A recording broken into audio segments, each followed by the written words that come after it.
The following program is being brought to you on the Voice America Empowerment Channel. For more information about our network and to check out additional show hosts and topics of interest, please visit voiceamericaempowerment.com.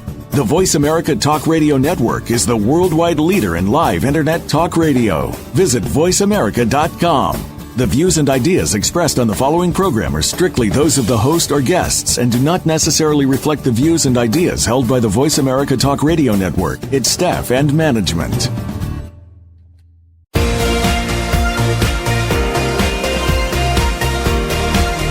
Welcome to Living Well with Ann Beal. Our show is a health show, a lifestyle show, and an empowerment show rolled into one. Get ready to hear some stories of success, healthy living tips, and suggestions to get motivated and live your best life. Now, here is your host, Ann Beal. Welcome to Living Well. This is Ann Beal. I'm your host, and I have a wonderful guest today. She is what we call the female entrepreneur. She actually has a radio show called that, and her name is Janice Montgomery Albokai. And she's been described as a tenacious sales and marketing professional who is at the top of her game. Her marketing skill is developed through an involvement with many direct selling organizations through the past 25 years. So she has a lot of experience. Now, I have met Janice, and she's got a lot going on. I mean, she has TV and radio. She has speaking circuits that she runs. She has the Christian Chamber of Commerce that I know she works on and runs. She has a magazine she's working with. She's got all these things going on. And so it was such a pleasure to meet her, and she'll probably tell you even more of all the things she's got. But in August 2004, she founded and launched JMA Publishing. The first publication, the Fort Worth Small Business Times, was launched in August 2004 with 27 prepaid ads, so she can market. Her company is 100% woman-owned, and in addition to the publications in 2004 and 2006, she founded and sponsored 2 networking organizations for small business owners and women in business. Finally, in 2005, she created the first radio talk show for small business owners. The Voice of Small Business focuses on providing critical information to help small business owners grow their businesses. Now, she also has other radio shows, and I know one of them is The Female Entrepreneur, which really defines her. So, Janice, welcome to the show. Well, thank you, and happy Wednesday, everyone. Happy Wednesday. Well, it's funny because you're always in a good mood when I talk to you. You're always happy. I thank you for being on the show. I know that I didn't do the intro for you justice because there's so much more that you do. Can you fill us in on that? Well, first of all, let me say thank you, Ann, for allowing me to be a part of your show. And I feel like I've got my head on sideways because, you look back over years that I've been in marketing and I never think about all that I'm involved in, but thank you for reminding me. Well, I know, isn't that true? Because you kind of just are present with what you're doing now and you don't really remember. I think if you really took a second and went through all that you're doing, you might overwhelm yourself. And frankly, that's why I don't do it. Frankly, that's why. I met with an awesome lady yesterday, 85 years old, and she and I were talking about her journey. And I compared my journey to her journey, and I'm nothing. As she said quite eloquently, "You're just a baby." I love that. That is funny because you know what? I mean, compared to her, you are. Well, she's an author. She's written several books that are now screenplays and been turned into movies. And she began that at the age of 50. So there's a long way. We have a long way to go, don't we? Yeah, we do. And that's encouraging to me that we have so much. It really doesn't matter how old you are. You've still got so much more to do. And I know for you, The Female Entrepreneur is a radio show that you do, but you also haven't you written a book? Yes, it's a devotional. It's called The Factor of P, and it's a devotional based upon scripture and quotable quotes on perseverance. Well, you're also a John Maxwell certified trained coach. What do they call you with John Maxwell? Well, I'm a leadership professional, mastermind coach, John Maxwell. And that's a brand that I've decided to embrace as we move into the leadership genre, so to speak. We look at how we can brand ourselves. And that was a brand that I knew I needed with John Maxwell. And it's been really productive for me to encourage other leadership professionals to invite me into their space to train on leadership. I almost called this show You Can Do It, right? Like, I wanted people to know how you've gotten to where you are and all that you've done. And you're so professional and so successful. I want people to know they can do it too. They really can do it too. And a lot of what you do focuses on women, doesn't it? Yes, it does. And that was not, quote unquote, a plan. I began to look around and decide my market. I'm a marketing professional. And my experience was mostly with women because what? I'm a woman. You're a woman. Secondly, I'm an entrepreneur. And I came here to Texas in 2003 and looked around and saw all of these small businesses, a mecca, frankly, of small businesses. And if you didn't know this, 60% of female business owners are what drives our nation's economy. Isn't that amazing? I don't think most people would know that. They truly would not. They would think it's mostly men. Well, no, if you look at the home-based businesses, the Mary Kays, all the cosmetic companies, the wellness companies, people that just go to work to bring in a little extra income to support their families, they're business owners. That's true. So if you include those, it's amazing how many women are out there. It's amazing. And these women work hard. Sometimes they have a difficult time balancing their lives, their professions, their families, so forth and so on. And the female entrepreneur is focused on that. So we look at that dynamic, that cross-section of business owners, and women really control the purse strings. We really did. That's awesome. I love it when you say that. Now you're go ahead. Sorry. I'll say this on that note. And granted, we do have women, they'll say, well, let me talk to my husband about that. Okay, that's fine. Right. But ultimately, they make the decision. Yes. And I think for them to take a moment and think it through with their family is not a bad thing. And it's not like they're being controlled by them. It's just that they are considering them.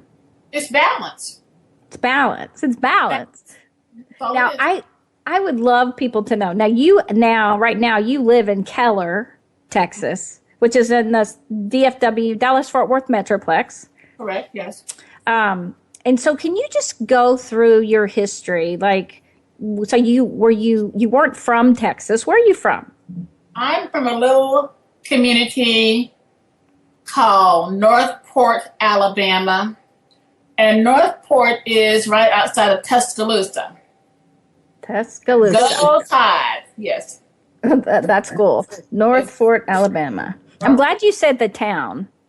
Yes, Northport. I was born and raised there, and I have no problem telling you I was born in the 50s, 1950. God, you don't look like that. Oh my gosh, guys! I have pictures on the website. You can go look. Just go to Voice America Empowerment Channel and pull up my show page and look at her picture. It's amazing. So you were born in the 50s. You then from what was your family like? I mean, were they very leader oriented and empowerment minded? No, not at all. Back in the 50s, my mom was a day worker. She worked for a white family there in Tuscaloosa that happened to be friends with Bear Bryant, the coach of the university at that time. And she would go in and she'd make like $25 a week. If that. My father was a plasterer, and if anyone would be the entrepreneur, he was. Because as a plasterer, he had to go out and find his own jobs many times. and his paycheck was about $100 a week. Wow. Hard work. My grandmother, of course, day worker, maid. All my families were maids, and we were trained to, as children, you go to school, it's girls, you go to school, you graduate from high school, you never think about college, you don't, college is not in the picture, and you just got married and had babies. So did you do that? Did you follow that model? No, not really. I did, but not right away. I did. And at 17, we moved to California after having gone through that tumultuous time with integration. And I happened to be one of the first 13 students to integrate a high school in Northport. And the time was, as you may or may not remember, was really a difficult time. The little girls in Birmingham, the church had just been bombed. And so my family had said to us, "You're not going to church today." And so after a summer of that, a long hot summer actually, my mom said, "We're going to get out of here. We're going to California." And we did. Wow. So that experience on its own would make a show all by itself, integrating a school. I was raised in Little Rock. Now, I wasn't born in the 50s. I was born in the 60s. So I only heard about what happened at Central High. So that was your experience going into that Alabama school as a high school student. I saw that program on PBS not too long ago, and it just resonated with me so much that those children that integrated Central High in Little Rock, Arkansas, went through precisely the same thing. Now, I will say this about Northport and Tuscaloosa. We did not have that much violence because the community knew it was time. There were those who didn't like it, of course. But the day that I started school and I was blocked from entering the school, I came home. The next day, our home was vandalized, and my mom called Montgomery, Alabama, and talked to Dr. King's people. And the next week, he sent FBI agents to take us to school. And after that, nothing else happened. Well, your mom was a bold person to call up Mr. King's people. Mm-hmm, mm-hmm. That's exciting. We were all afraid. We were afraid. And didn't know what to do. And that was what she decided to do. And we didn't have a telephone. My mom went across the street to our neighbor's house, who had the first phone in the area, and called Dr. King. That is so neat. I mean, it is so neat to hear. It is, and I'll say this to any woman who has been mentored by their mother: you stand on their shoulders. I simply stand on my mother's shoulders. That's all I did. I do things that she could not have done. I 100% agree with that. That's how I feel. I really feel that way with my mom as well. What a wonderful thing to say. Yeah. I was actually in that movie, The Central High Crisis, the first one. You mentioned that to me. You did. Yeah, and they remade that movie not that long ago, and I'm not in that one, but I was in the older one with Paul Newman's wife and Charles Durning, and it was such an incredible experience. And just I was in high school at the time, or actually maybe I was in college. I was in college, and it was just getting to go, and I mean, it took you back through. I mean, I'd heard about it, but going through that experience and being a part of that movie was pretty incredible. I don't think people even, they can see it, but as best as we can just imagine what it was like for you. I would think it made you a pretty strong person. I wouldn't take anything from my journey right now, as Maya Angelou would say. I simply would not, because without that experience and an audience, I would not be where I am right now. It takes a multitude of experiences to build a person. Well, and I think that would have really affected you to help you. I mean, you would have seen the world very differently at that point. Yes, but I say that to say this. We all, at that age, look through life with rose-colored glasses, right? Right. That really changed my mindset because then, after that time, we moved to California. Guess what was happening? Black power. Oh, wow. Wow. Which Black power? Was it the Black Panthers were everywhere, the Nationals, the whole thing. And trust me, I had never seen anything like that in my life. Well, Alabama is very different than California, especially at that time. Especially that time, and especially in the Bay Area in Oakland, of all places. So those two. I'm sorry. I'm like, wow, you've been through it. Those two experiences really, really they just really molded me. Well, and you can't skip over that. You have got to say how that molded you, the Black power. Oh my goodness. I remember the first time I went to school, and this school had like 3,000 children. I had never seen that many people in my entire life.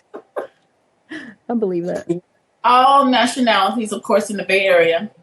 And the thing that really resonated with me, living in Oakland in the East Bay, was that there was a liquor store in every corner. Alabama was a dry state. Wow. So I would see these liquor stores, right? And that was during the time of Michael Jackson, the Jackson 5 and Smokey Robertson and all those guys. And we were just jamming. We had a great time. But I didn't know that people of color had that much freedom. Wow. But unfortunately, they used it in many other wrong ways. So I became aware of that as well. I had a friend who was named Beverly Bloodworth. She, God rest her soul, she's gone now. And she was into drugs. So I was introduced to drugs very young, but I made a decision that's not what I'm doing. Well, God bless you that you didn't get into that. Oh, no. They smoke pot. Of course, it's legal now in many states. Who'd have figured? In many states, medical marijuana, but it was just a different life for me. I never heard about pot. What is that? Right. Yeah. So yes, I was very young. Was experienced, exposed to a lot of different things. Yes. Wow. So the Black Panthers, did you take part in any of that, or did you just observe it and watch it? I observed it. I'll never forget.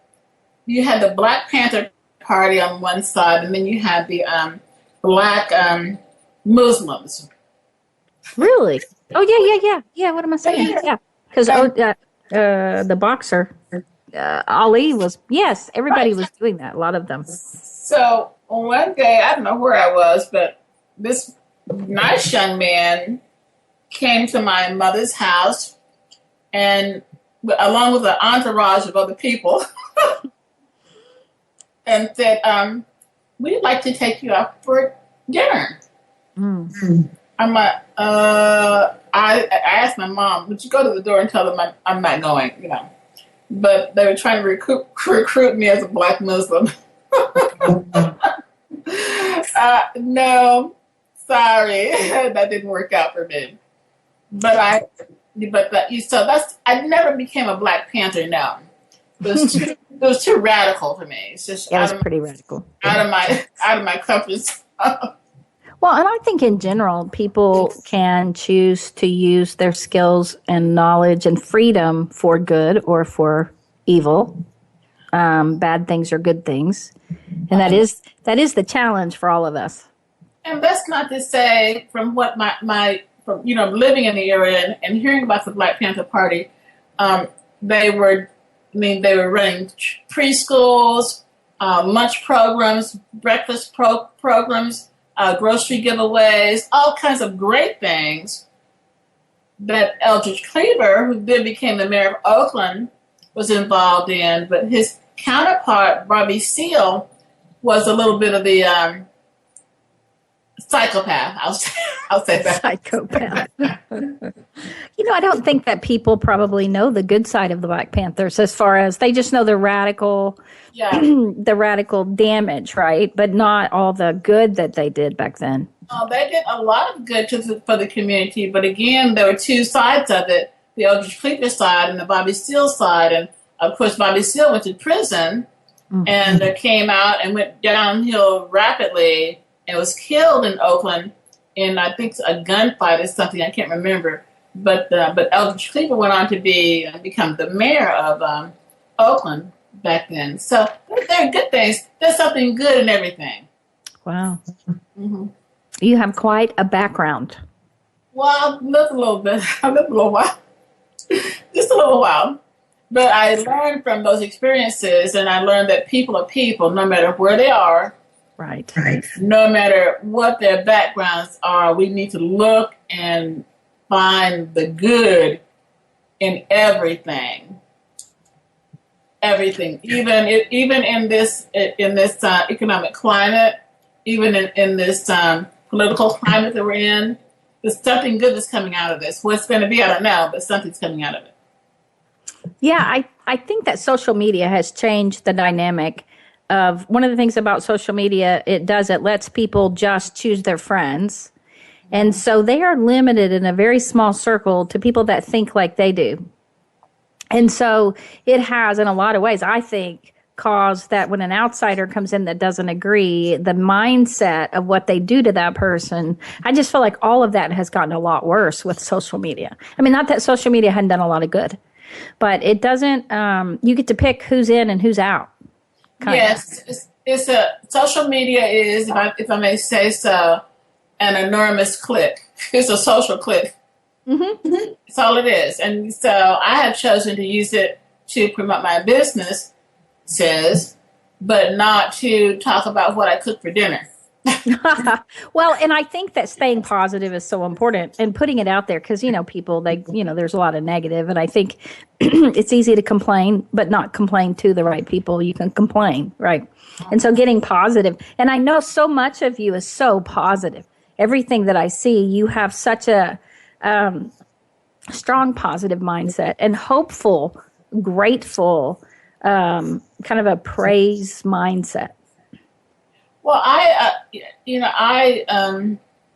look to my faith for that, which provides me balance. And I think many people don't understand how, being a Christian is one thing, but having faith is something totally different. Exactly. I think that's true. Because in your business experience, did you start your business in California, or what did you do before you started the business you're in now? I was on the small business development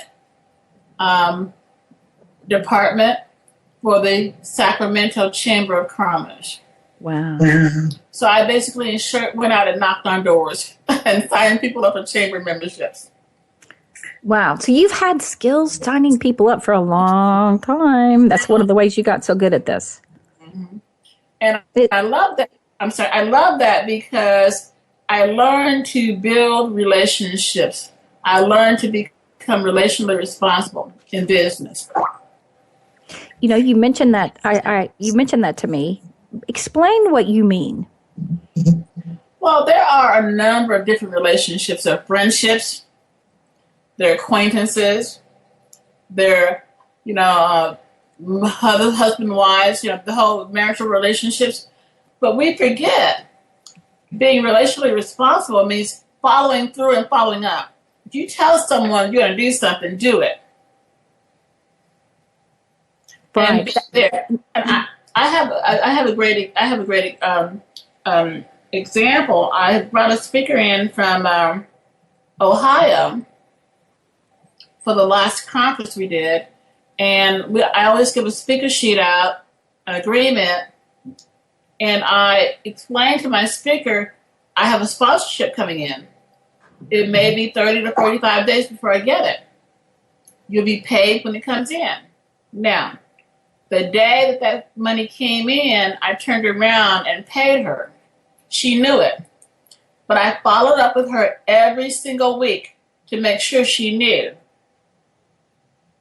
that she was getting paid. That's being responsible. Yeah, following up is, because waiting for sponsors' payments, people can not understand that if they don't know what it's like. Bringing in sponsorship money, they don't know. They don't know. But had I not had that relationship with her and explained it to her, had she not been a relationally responsible herself, it could have been a problem, but it wasn't. She trusted you. She did. Yes. Well, I think relational responsibility, as I was reading all about you, one of the things I began to see is that's probably what's made you so successful and kept all the contacts that you have and all the business contacts that you have and all these years, is that you have been relationally responsible. And it's something that I hold near and dear to my heart. Again, it's just balance. Of course, I have my home, my family, my husband, my grandchildren, my children, but there's a balance there. Well, and balance is very important. And I know that people are always struggling. And it sounds like a good word, and one of the things I tell people is to be moving towards balance all the time, not away. This is a really good time to take a break. And so when we come back, I want you to talk more about how, if you don't mind, how you've achieved that balance, but also just how what you've done as far as the business experience and where you're going now today, how people can reach you. Can you tell me real quick for people in this segment how they can reach you?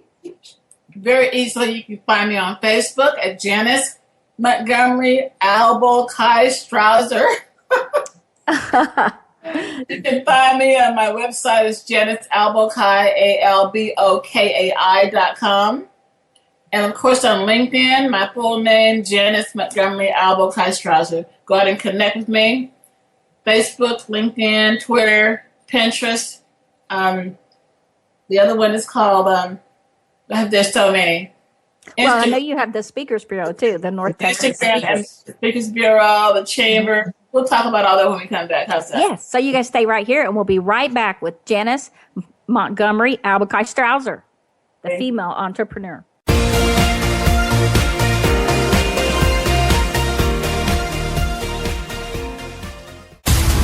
Build your better business. Achieve that goal. Make good on that resolution. The Voice America Empowerment Channel. It's your world. Motivate, change, succeed. Life Solutions Coaching and Counseling in Hazlet, Texas is a full-service wellness clinic providing individual, group, and family counseling, one-on-one coaching for life and wellness, and naturopathic treatments of medical massage therapy combined with essential oils to ensure you reach your health and wellness goals. Sessions are available in person or by phone. Get started on your new life today. Just call 817-232-1363 or go to LifeSolutionsCoachingandCounseling.com or email them at lifesolutionscc@yahoo.com.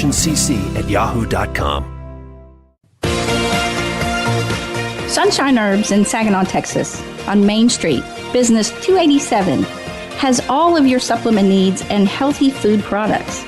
So, my suggestion for you, visit Sunshine Herbs today and let their knowledgeable staff who know all their products and their naturopathic doctor lead you to a life of health and wellness so that you too can live well.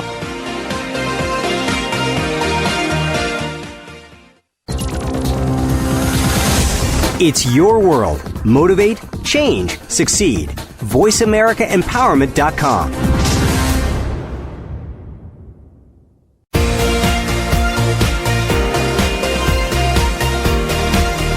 You are listening to Living Well with Ann Beal. We'd love to hear from you with comments and questions about the show. Please send us an email to ablivingwell@gmail.com. That's ablivingwell@gmail.com. Now, back to this week's show. Welcome back. I'm your host, Ann Beal, and I have the female entrepreneur on. Her name is Janice Montgomery Albokai-Strauser. Strausser, Strausser, in case you didn't catch that in the first one. She is telling us all about how she's become so successful. She shared her history in the last segment. If you didn't catch that, go back and listen to the first segment about growing up in Alabama during the 50s with a lot of exciting things going on. Janice, welcome back, Janice. Thank you. Thank you. Exciting time in my life. Yes, ma'am. Well, yeah, honestly, it was, scary, dangerous, but it sounds like in Alabama there wasn't a lot of danger. But in California, was there danger? Well, of course, we stayed very close to home. Yeah. Because we knew we couldn't go out after 6 p.m. at night. We learned that in Alabama. And so we were very home-based kids. My mom had 6 children. I'm the oldest of 6. And, of course, I was in charge of my brothers and sisters, so I was like the stable person there. You were the stable, responsible one. Because I'm the youngest of 6. Oh. And so I'm thinking of my older siblings now because I have an older sister and 4 older brothers. Oh, yes. So it was an experience. But for you, I would think that sounds like your family was close. We were very close. And, of course, growing up in Alabama gave us that closeness. I would lie out in the backyard at night and look at the stars. You can't do that really here in Texas. But the Alabama sky was just all aglow with every star that you can see in the universe. And my brothers and sisters and I would do that. I love that. Mm-hmm. Mm-hmm. Lightning bugs and weeping willow trees, the whole thing, yeah.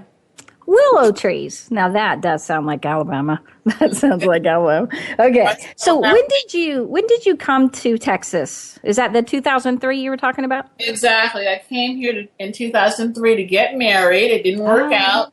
Oh. It happens. Yeah. And was married for 2.5 years, maybe.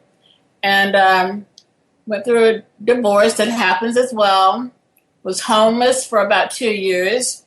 Living in a hotel, not on the street, but in the hotel. And I was really found my faith then. Mm. What do they say? When life knocks you and you can't stand, kneel. That's right. I was on my knees. And the Lord just raised me up. And because my mom would call me and said, you come home. You don't have to do that. Come home. I wouldn't come. I wouldn't go. I felt that he brought me here for a reason, and I decided to stay. So what was the reason? What have you found out the reason is? I really think, and that the reason was so that we can do it. Yay. I really do. As I look back over my life, the chamber, the nurturing with my brothers and sisters, everything I've simply done has been to empower individuals. And you do that. I mean, part of the We Can Do It speaker conference where you have speakers come, I mean, you work with those speakers and you empower them and you coach them and you get them to where they can be great and financially successful. Yes. Each person that comes to me has a goal. And I always ask them, what is your passion? And we began day one to develop that passion. Their passion is not mine. All I can do is listen to them and find a way to make that work for them. The important thing about We Can Do It is that I look for proactive visionaries. That word proactive is really key. Well, what do you mean by it? Proactive visionaries. If anyone's listening and they want to be a part of that. Proactivity is simply that. You're not reactive. You're proactive. You're making things happen in your life. You're not prepared to take things as you see them. You make things happen. Which means you have to go after them. You have to follow that lead, that guide. The visionary portion of that is you look into the future and dream. So often we forget to dream. We do that as children, yes, but as adults, we forget about our dreams. So in the female entrepreneur, I know that you give principles. Is dreaming one of them? Absolutely. I was thinking it probably was. Because, they have to get their vision. In the female entrepreneur, we have an assessment we do. It's called a roadmap, your roadmap, and keys to success in business. You asked me earlier about my balance. Yeah. And this is where it came from. I encourage each person to develop a written purpose statement for their personal life, their business life, and their professional life. You may say, well, business and that's the same thing. It's not. Then I ask them for their 3 top goals in life. Do you have people that don't know those? Oh, no one knows them. Ah. I'll get things like, well, I want to be the best mother I can be. Well, yeah, I do too. Oh, I want to be the best business person I can be. I do too. It's so much deeper than that. Want to make more money? Yeah, I hear that all the time. But it's more important that you have to dig deep, dig really deep, and find the answers that make you tick, that give you a plan. And you work on that plan every single day. You asked me about dreams. Yeah. My action plan is to commit today and to create my dreams, make those dreams come true. Some people want to travel around the world. That's great. Well, and I've had to have people look through magazines, and now I guess Pinterest can help, but to just look through all, go to half price books and pull out magazines of any kind, architecture, houses, travel, whatever, and just start looking through them to see, because so many people, they don't know, because they've never really practiced dreaming, and they just start looking, and it's exciting. It's exciting, but there's nothing like lying on your back in the middle of a yard in Alabama and looking at the stars and saying, I want this in my life. And once you embrace that dream, you move towards it. Wow. See, you coach them to do that. Of course. It takes time. It takes a quiet time. I think I mentioned this to you last week. We created a bird sanctuary in our backyard. Oh, that sounds so wonderful. Well, we did that, and I must have about 4 or 5 pigeons out there now, a bunch of blackbirds, red-winged blackbirds, and little other birds that my husband knows the name of them. But we buy feed for them every day, and we feed them. They come in and they nest. I sit there and watch them and dream. Mm-hmm. Well, and that's a very peaceful, quiet time. Yes. So if you could run through the 6 principles that you share, and I know you teach so much more than that, and I know people can go listen to your shows at The Female Entrepreneur. But if you could help young people out there, or people that are wanting, not necessarily young, wanting to know what it is, just give them some good tips. Absolutely. Absolutely. I'd be happy to. The first principle is prioritize. Prioritize. I'm writing them down. See, I have my paper, so make sure you got that.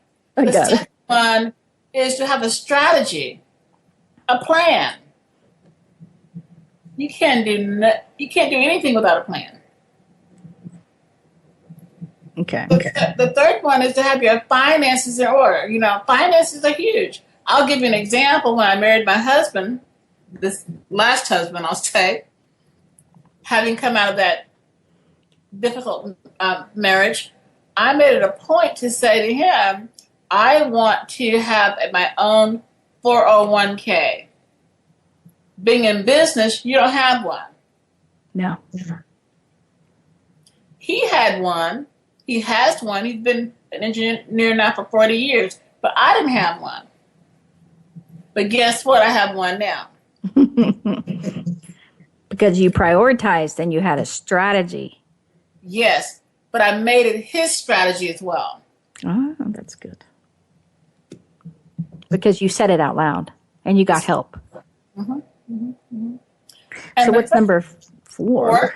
Is time management. Oh my goodness. People, they struggle with this so much. I think most people do. Well, they do. Yeah. But I have a plan for that. That's another show. That is another show. We'll have to do that one. Time show. management details. Time How to management do it. huge. It's huge. And the fifth one is marketing. You know, I've been in marketing a long time, and the thing that you must understand as a business owner is that your marketing is perpetual. Perpetual. What does that mean? It's working when you're not. It is amazing that you can, I've given out business cards, and I remember talking to certain people, and it can be a year or two before those people, I'll see them. They'll call or they'll come in or whatever, and they'll tell me where they met me, and I'll think, wow, that is amazing. Business cards, the social media is huge now as long as you keep the message positive and clear. Okay. There are other marketing tools that are out there. I just got a call this morning from someone that wants to do a mobile app for me. Those are really good. I think that most people don't even know that they can have their own mobile app. You can. So I'll talk with them and find out their price points and see, because you do need one. See, now a mobile app is what a business card used to be.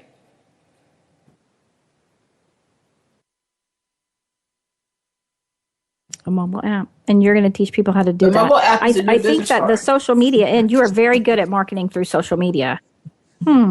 Yes, I am. My first attempt at a book was called Social Media Marketing something. I can't remember.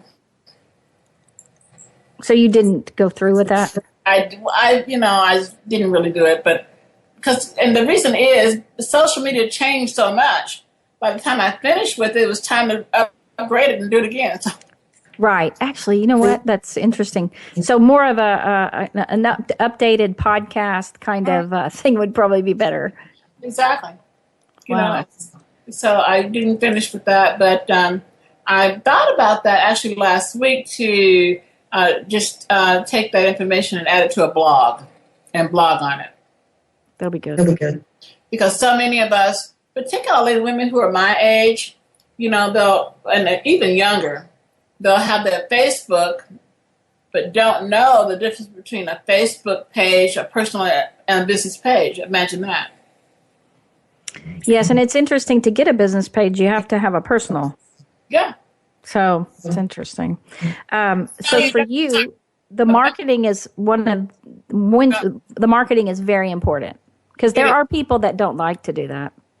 Well, most people don't know how to, and it's so simple, but it's time intensive. Right. And that's where time management comes in. Which you help everyone with, right? I know that in order to be as successful as you are, you had to really refine each of these steps, and this is what's made. So you've got this to the point where these are very important. Absolutely. And, I was just, really?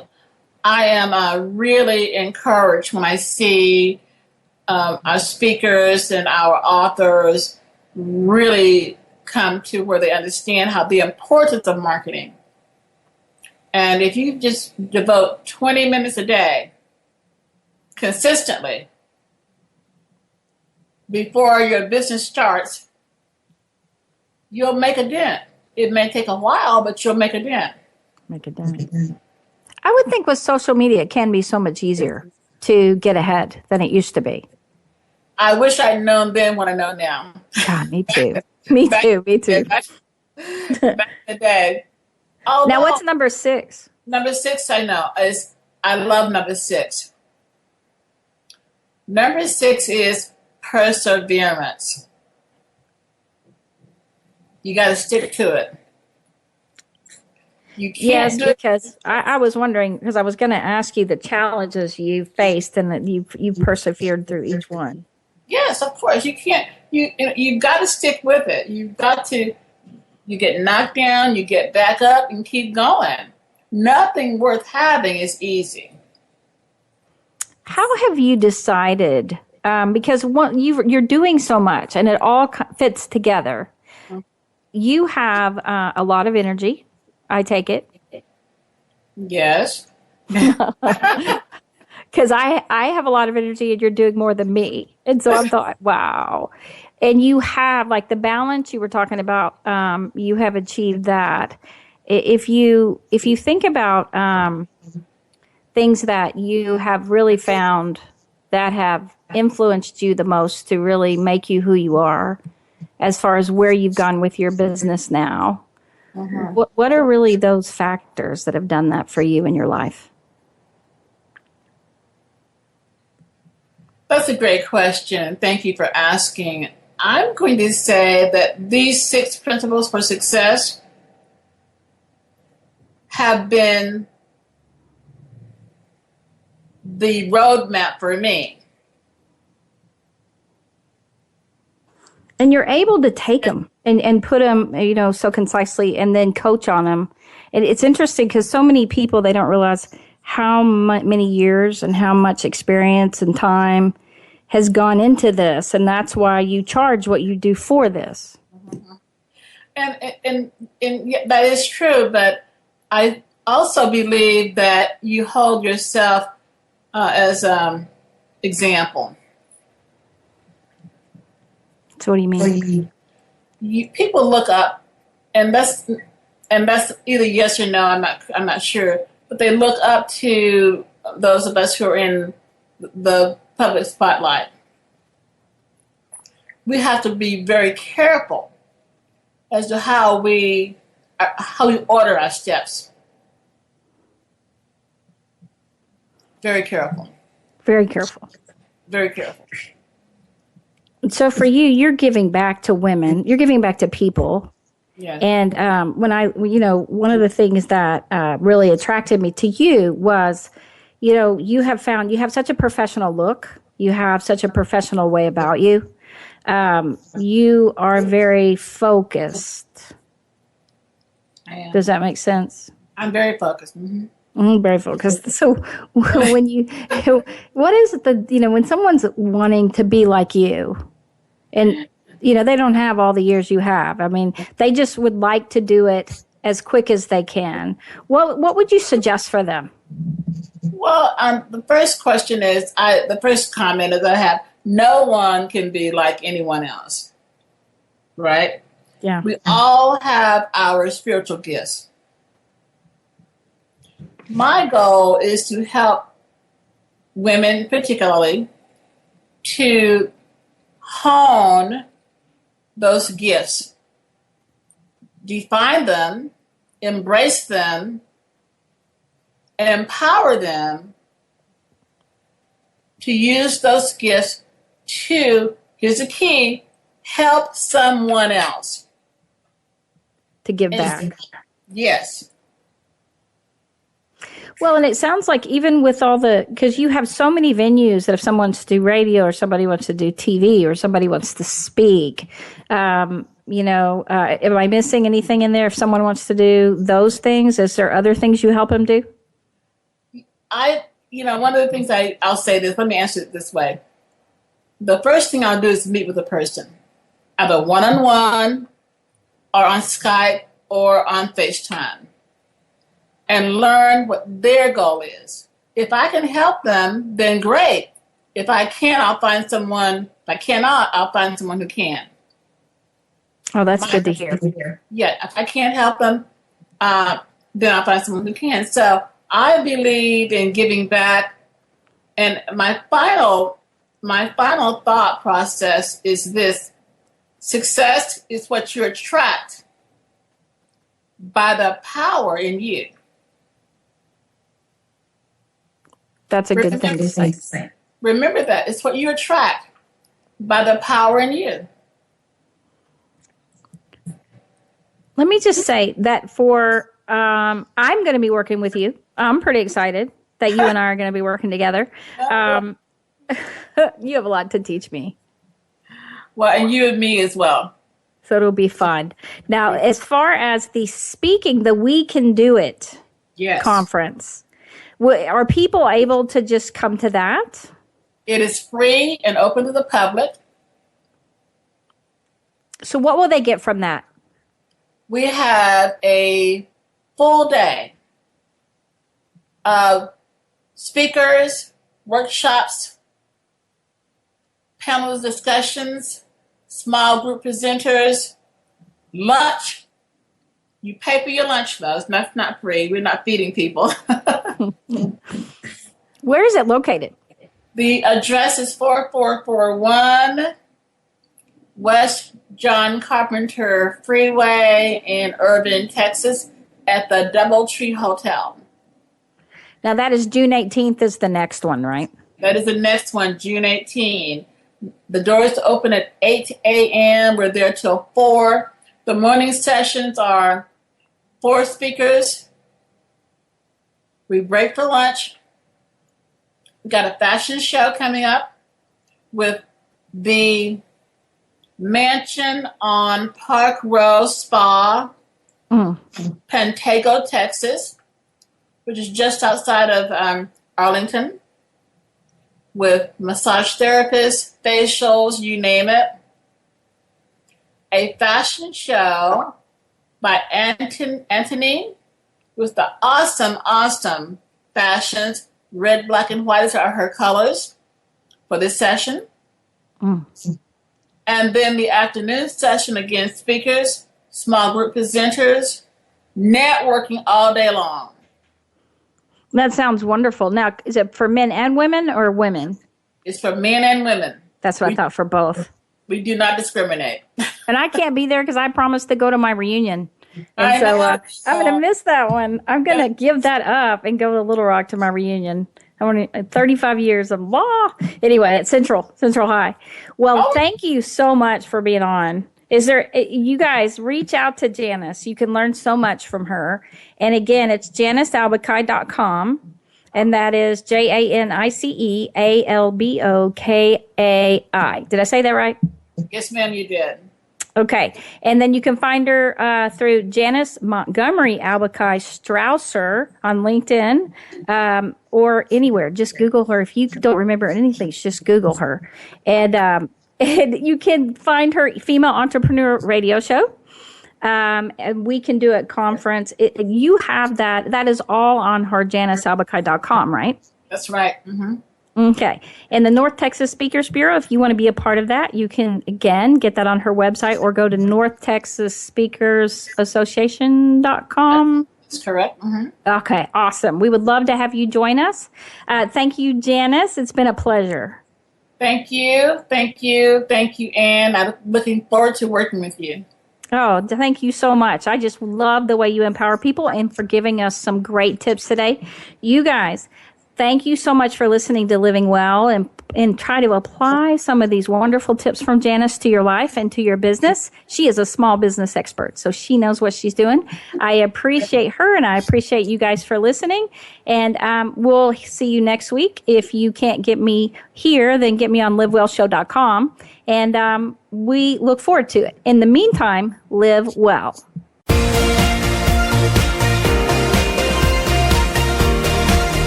Thank you again for joining us. Living Well with Ann Beal airs live every Wednesday morning at 7 a.m. Pacific Time, 10 a.m. Eastern Time on the Voice America Empowerment Channel. We can't wait to see you again next week.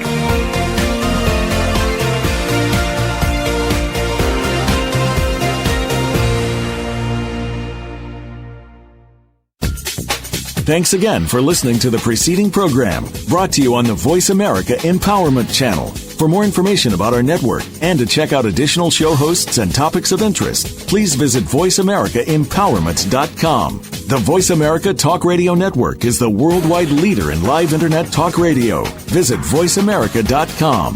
The views and ideas expressed on the preceding program are strictly those of the host or guests and do not necessarily reflect the views and ideas held by the Voice America Talk Radio Network, its staff, and management.